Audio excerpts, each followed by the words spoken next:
ஈரோடு மாவட்டம் VGP colony பகுதியில் அமைந்துள்ள ஆரிஃப் என்பவருக்கு சொந்தமான பழைய துணி மற்றும் இரும்பு வியாபாரம் செய்யும் கடையில் மின்கசிவு காரணமாக திடீரென தீ விபத்து ஏற்பட்டது. இந்நிலையில் இதுகுறித்த தகவலின் பேரில் சம்பவ இடத்திற்கு வந்த ஈரோடு மற்றும் பவானி தீயணைப்பு துறையினர் விரைந்து தீயினை அணைக்கும் பணியில் ஈடுபட்டனர்.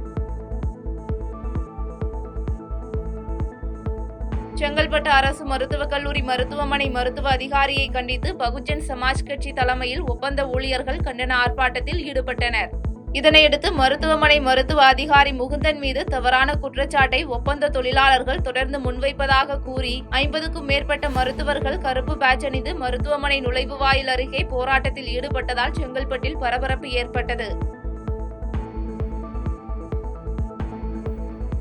தருமபுரி மாவட்டம் அதியமான் கோட்டை பகுதியில் அமைந்துள்ள சென்றாயா பெருமாள் கோயிலின் நிலத்தை ஆக்கிரமித்துள்ள தனியார் கட்டடங்களை அப்புறப்படுத்தாவிட்டால் நீதிமன்ற அவமதிப்பு வழக்கு தொடரப்படும் என திருத்தண்டர் திருசபை நிறுவனர் ராதாகிருஷ்ணன் தெரிவித்துள்ளார். இதுகுறித்து செய்தியாளர்களை சந்தித்த அவர், கோயில் நிலங்களுக்கு மட்டுமின்றி மந்தைவெளி, மேய்ச்சல், புறம்போக்கு, நீர்வளம் உள்ளிட்ட அனைத்து பொது சொத்துக்களுக்கும் சேர்த்து அதிகாரிகளுடன் ஆலோசனை நடத்தப்பட்டு புள்ளி விபர அறிக்கைகள் மூலம் நடவடிக்கை எடுப்பதாக அதிகாரிகள் உறுதியளித்துள்ளதாக தெரிவித்தார்.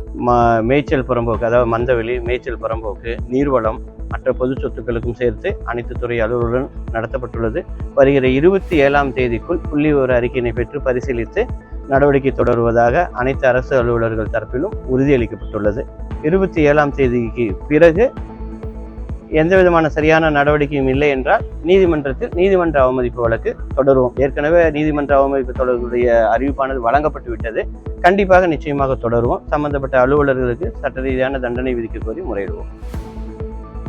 திருப்பூரில் வாகன விபத்து வழக்கில் காலை இழந்த கருவலூர் பகுதியைச் சேர்ந்த சஞ்சய் பிரகாஷ் என்பவரின் குடும்பத்தாருக்கு 32 லட்சம் ரூபாய் இழப்பீடு தொகைக்கான காசோலை மோட்டார் வாகன விபத்து இழப்பீடு தீர்ப்பாயம் மூலம் வழங்கப்பட்டது.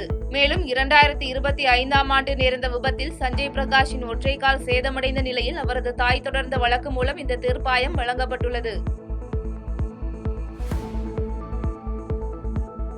வேலூர் மாவட்டம் குடியாத்தம் பகுதியைச் சேர்ந்த முன்னாள் திமுக நிர்வாகி குடியாத்தம் குமரன் என்பவர் சமூக வலைதளத்தில் தாவேக தலைவர் விஜய் குறித்து அவதூறு கருத்து பதிவிட்டிருந்ததாக கூறி தாவேக மகளிரணி நிர்வாகி சபிதா தலைமையில் குடியாத்தம் காவல் நிலையத்தில் புகார் அளிக்கப்பட்டது. இந்த புகாரினை பெற்றுக்கொண்ட போலீசார் குடியாத்தம் குமரன் மீது 2 பிரிவுகளின் கீழ் வழக்கு பதிவு செய்து விசாரணை மேற்கொண்டு வருகின்றனர்.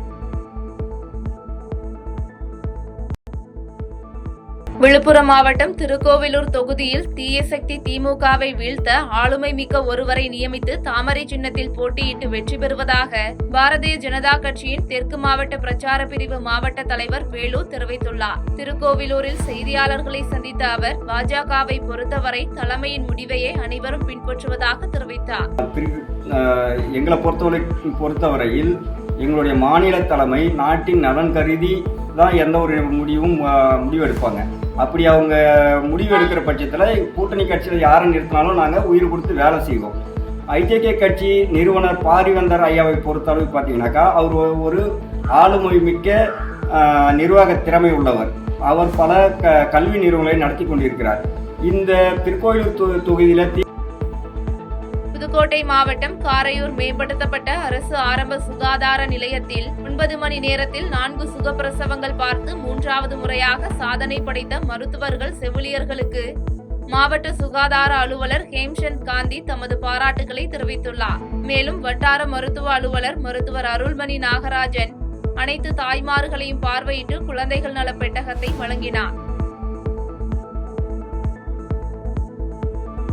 புதுக்கோட்டையில் இயற்கை விவசாயிகள் உற்பத்தியாளர்கள் சங்கம் மற்றும் ரோஸ் தொண்டு நிறுவனர் ரோஸ் ஆதப்பன் தலைமையில் பாரம்பரிய உணவு திருவிழா நடைபெற்றது. இதில் ரசாயன உரங்கள் இன்றி முழுவதும் இயற்கை உரங்களை பயன்படுத்தி இயற்கை முறையில் விவசாயம் செய்து தயாரிக்கப்பட்ட கேழ்வரகு, திணை, சோளம், கம்பு மற்றும் பாரம்பரிய நெல் வகைகளான வைகுண்டா, நீலன் சம்பா, கருங்குருவை, மிளகி, குதிரைவாளி, குடைவாளை மற்றும் கொத்தமல்லி சம்பா உள்ளிட்ட 56 வகை நெல்மணிகள் காட்சிப்படுத்தப்பட்டன.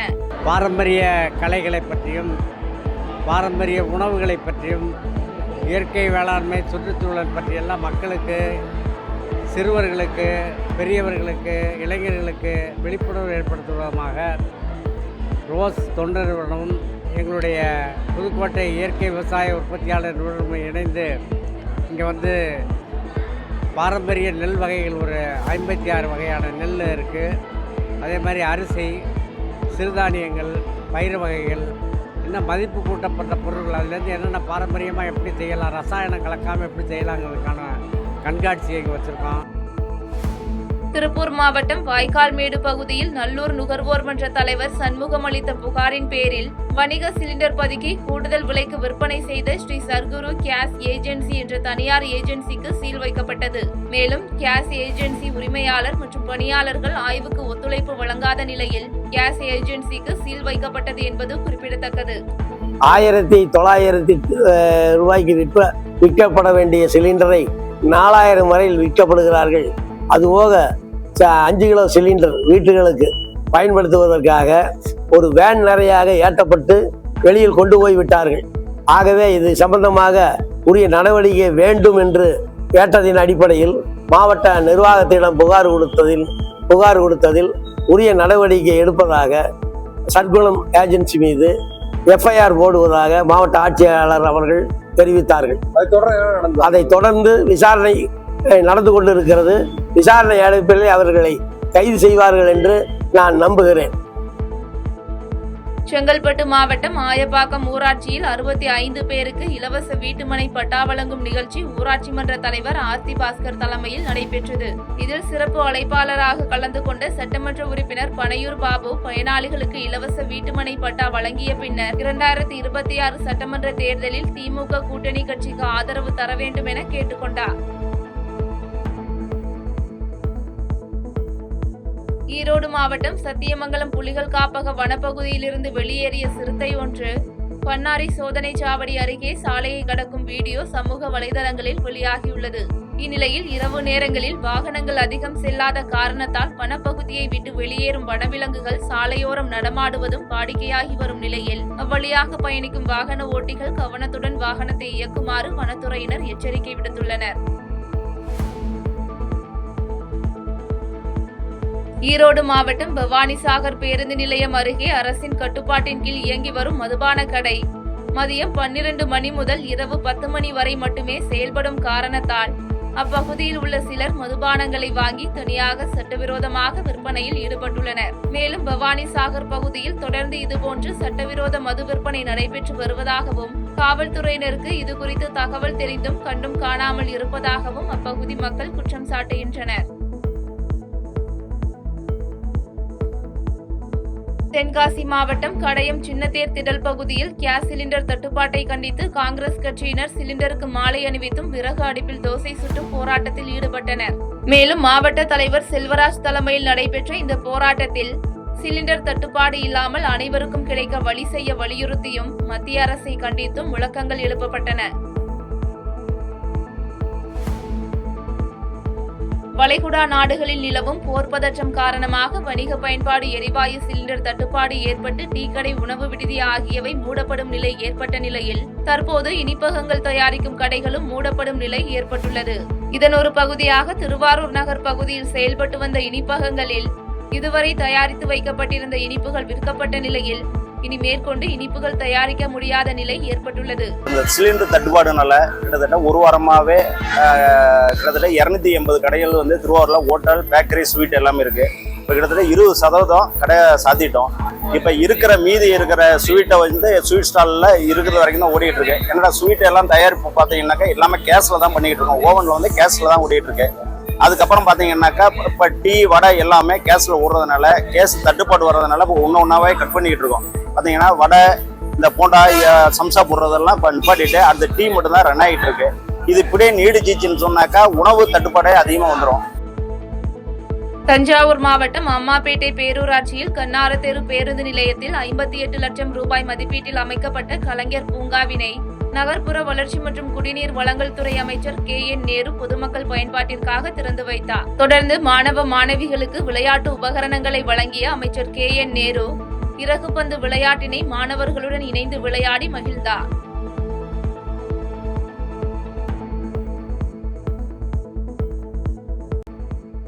தூத்துக்குடி மாவட்டம் விளாத்திகுளத்தில் பள்ளி மாணவி படுகொலை சம்பவத்திற்கு நீதி கேட்டு அதிமுக தகவல் தொழில்நுட்ப பிரிவு சார்பில் வாயில் கருப்பு துணி கட்டி கவன ஈர்ப்பு போராட்டம் மதுரை வண்டியூர் தெப்பக்குளம் அருகே நடைபெற்றது.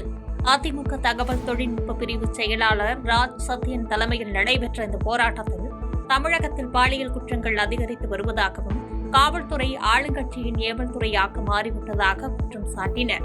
இந்த பாலியல் குற்ற சம்பவங்களுக்கான காரணம் என்ன அப்படின்னு கேட்டா, இன்றைக்கு அடிப்படையில போதை கலாச்சாரம் இந்த தமிழ்நாட்டில் ஊறி போயிருக்கிறதுக்கான மிக முக்கியமான காரணம் தான் பார்க்க முடியுது. இந்த சமூக சீர்கேடை முன்னிலைப்படுத்தி சொல்லி காவல்துறை அதிகாரிகளை இன்றைக்கு கவனத்துக்கு கொண்டு வந்து அவர்கள் போக்கஸ்டா வேலை பார்த்தா இது நடப்பதற்கான எந்த சாத்தியக்கூறுமே கிடையாது. விழுப்புரம் மாவட்டம் செஞ்சி நயம்பாடி கிராமத்தில் குளத்தை ஆக்கிரமித்து கட்டப்பட்டிருந்த அம்மச்சார் அம்மன் மற்றும் முனீஸ்வரன் கோயில்களை அகற்ற சென்னை உயர்நீதிமன்றம் உத்தரவிட்டது. இதனைத் தொடர்ந்து வருவாய்த்துறை அதிகாரிகள் போலீஸ் பாதுகாப்புடன் கோயில்களுக்கு சீல் வைத்தனர். தமிழகத்தின் 2வது பெரிய நெல் சாகுபடி பகுதியான திண்டுக்கல் மாவட்டம் பழனி அருகே புது ஆயக்குடியில் அரசு கொள்முதல் நிலையம் இல்லாததால் விவசாயிகள் குறைந்த விலைக்கு தனியார் வசம் நெல்லை விற்கும் அவல நிலை உள்ளது. பல ஆண்டுகளுக்கு முன் கட்டப்பட்ட கட்டிடத்தை புனரமைத்து உடனடியாக திறக்க வேண்டும் என்று சமூக ஆர்வலர்கள் வலியுறுத்துகின்றனர். தஞ்சாவூர் மாவட்டம் பட்டுக்கோட்டை அருகே கோட்டைக்காடு அரசு பள்ளியில் மாணவர் எண்ணிக்கையை அதிகரிக்க ஆசிரியர்கள் கிராமம் தோறும் விழிப்புணர்வு ஊர்வலம் நடத்தினர். பள்ளியில் சேர முன்வந்த மாணவர்களின் பெற்றோருக்கு பொன்னாடை போர்த்தி 1000 ரூபாய் ஊக்கத்தொகை வழங்கி சிறப்பிக்கப்பட்டது. சமையல் எரிவாயு விலை உயர்வு மற்றும் தட்டுப்பாட்டை கண்டித்து தஞ்சாவூர் மாவட்டம் பாபநாசத்தில் சிலிண்டருக்கு பாடை கட்டி நூதன போராட்டம் நடத்தப்பட்டது. இந்திய கம்யூனிஸ்ட் கட்சி சார்பில் நடைபெற்ற இந்த நூதன போராட்டத்தில் எரிபொருள் விலையேற்றத்தால் பொதுமக்கள் பாதிக்கப்படுவதை தடுக்க மத்திய அரசு நடவடிக்கை எடுக்க வேண்டும் என்று வலியுறுத்தப்பட்டது. சர்வதேச போர் பதற்றத்தால் நாடு முழுவதும் நிலவும் எரிவாயு மற்றும் பெட்ரோல் டீசல் தட்டுப்பாட்டை போக்க கோரி தஞ்சை தலைமை தபால் நிலையம் முன்பு இந்திய கம்யூனிஸ்ட் கட்சியினர் போராட்டம் நடத்தினர். இந்த போராட்டத்தில் சமையல் எரிவாயு கிடைக்காததால் பல உணவகங்கள் மூடப்படும் அபாயம் ஏற்பட்டுள்ளதாகவும் விநியோகத்தை உடனடியாக சீர் செய்ய வேண்டும் என்று வலியுறுத்தப்பட்டது.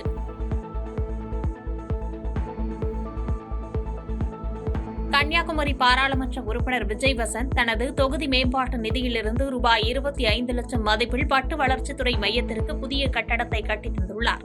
இதன் திறப்பு விழா இன்று நடைபெற்ற நிலையில் மாவட்ட ஆட்சித்தலைவர் அழகு மீனா மற்றும் மேயர் உள்ளிட்டோர் முன்னிலையில் பாராளுமன்ற உறுப்பினர் விஜய் வசந்த் ரிப்பன் வெட்டி திறந்து வைத்தார். குமரி மாவட்டம் நாகர்கோவிலில் ஆயுர்வேத மருத்துவக் கல்லூரி மருத்துவமனைக்கு கன்சியூமர் வாய்ஸ் அமைப்பு சார்பில் ரூபாய் 50,000 மதிப்பில் குடிநீர் சுத்திகரிப்பு இயந்திரம் வழங்கப்பட்டது. இதனை MP விஜய் வசந்த் திறந்து வைத்து மாணவர்களின் அடிப்படை தேவையை நிறைவேற்றினார். சென்னை தாம்பரம் அடுத்த நெடுங்குன்றம் ஊராட்சியில் உள்ள சிவன் கோயில் குளத்தில் 4 அடி நீள முதலை உலா வருவதால் பக்தர்கள் அச்சத்தில் உள்ளனர். இதுகுறித்து புகார் அளித்தும் உரிய நடவடிக்கை எடுக்கவில்லை என்று குற்றம் சாட்டியுள்ள அப்பகுதி மக்கள் வனத்துறை உரிய நடவடிக்கை எடுக்க வேண்டும் என்று வலியுறுத்தியுள்ளனர்.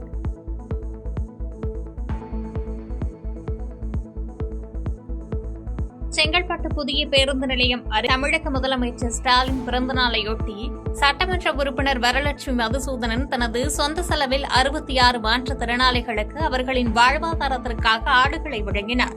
மேலும் ரூபாய் 7 லட்சம் மதிப்பில் புனரமைக்கப்பட்ட பேருந்து நிலையத்தையும் திறந்து வைத்தார். சமூக நலத்துறை சார்பில் கள்ளக்குறிச்சி மாவட்டம் திருக்கோவிலூரில் வட்டார ஒருங்கிணைந்த குழந்தைகள் வளர்ச்சி திட்டத்தின் கீழ் 70 கர்ப்பிணி பெண்களுக்கு சமுதாய வளைகாப்பு நடத்தி 5 வகையான உணவுகள் மற்றும் சீர்வரிசைகள் வழங்கப்பட்டன. ஒருங்கிணைந்த குழந்தைகள் வளர்ச்சி திட்ட பணிகள் அலுவலர் கல்பனா தலைமையில் நடைபெற்ற இந்த நிகழ்வில் ஊராட்சி ஒன்றிய நிர்வாகிகள் மற்றும் அரசு அதிகாரிகள் கலந்து கொண்டு கர்ப்பிணி பெண்களை வாழ்த்தினர். 70 கர்ப்பிணிகள் கலந்து கொண்டுள்ள அவர்களுக்கு சீர்வரிசை பொருட்கள் வழங்கப்பட்டது. மேலும் 5 வகையான கலவை சாதங்கள் வழங்கப்படுகின்றது. இவ்விழாவிற்கு ஒன்றிய செயலாளர்கள் திரு ராஜேந்திரன் அவர்கள், திரு கிருஷ்ணமூர்த்தி ஐயா அவர்கள் அனைவரும் கலந்து கொண்டுள்ள அனைவருக்கும் மிக்க நன்றி. ப்ராஜெக்ட் அலுவலர் கல்பனா அவர்கள், CDPO கல்பனா, 70 நபர்கள் சார். வருகின்ற சட்டமன்ற தேர்தலை முன்னிட்டு வாக்காளர்கள் பயமின்றி வாக்களிக்கவும் சட்டம் ஒழுங்கை உறுதி செய்யவும் திருவண்ணாமலை மாவட்டம் செங்கம் பகுதியில் ராணுவத்தினர் அணிவகுப்பு நடத்தினர். துப்பாக்கி ஏந்திய 65 வீரர்கள் முக்கிய வீதிகளின் வழியாக சென்று விழிப்புணர்வு ஏற்படுத்தினர். தருமபுரி மாவட்டம் பெண்ணாகரம் அருகே நிலத்தகராறில் ஏரியூர் போலீசார் லஞ்சம் பெற்றுக்கொண்டு அப்பாவி நபரை கைது செய்ததாக கூறி அப்பகுதி பொதுமக்கள் சுமார் 2 மணி நேரம் சாலை மறியலில் ஈடுபட்டனர். இந்த சாலை மறியலின் போது போலீசாரின் ஒருதலைபட்சமான செயல்பாட்டை கண்டித்து மக்கள் வாக்குவாதத்தில் ஈடுபட்டதால் அப்பகுதியில் பரபரப்பு ஏற்பட்டது. செய்திகளை உடனுக்குடன் தெரிந்து கொள்ள கீழ்க்கண்ட கேபிள் மற்றும் டிடிஎச் நெட்வொர்க்குகளில் எம்நாடு செய்தி தொலைக்காட்சியை காணுங்கள். பாதகம் செய்பவரை கண்டால் நாம் பயம் கொள்ளலாகாது பாப்பா. மோதி மிதித்துவிடு பாப்பா, அவர் முகத்தில் உமிழ்ந்துவிடு பாப்பா. அண்மை செய்திகளை உடனுக்குடன் தெரிந்து கொள்ள இணைந்திருங்கள் எம்நாடு தொலைக்காட்சியுடன்.